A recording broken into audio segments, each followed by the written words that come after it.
Yes, if you want to buy some spare parts for the zipper machines or slider machines, which you bought before from other supplier or you bought from us, you can contact us anytime.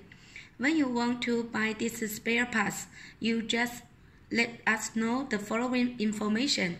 First things, what's the machine's name? For example, this is for the normal teeth stamping machine spare parts, okay? And this part is for the white teeth stamping machine. And this part for some finished zipper machine. For example, this one for fill sealing machine. So first you should tell to us, the machine is which kind of machine? And it's for nylon zipper or for plastic zipper or for invisible zipper or for the metal zipper. And you tell us it's for which kind of machine. And second thing, it's better that you offer us. This is a CE metal plate, which is sticker on the machine. For example, this is the on the machine. Look at, let me show to you.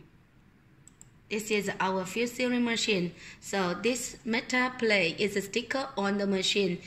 Normally, for every factory, when they send the machine to customer, they will sticker this metal plate on the machine. So if you can offer this metal plate to us, then we can understand more easily which kind of machine you are using from which company. And also, we are offering the center core spare parts, okay? Center core machine spare parts, okay? And the needle loom machine spare parts and the co-forming sewing machine spare parts. So if you need any spare parts for zipper machines or for plastic machine, please feel free to contact us. Thank you.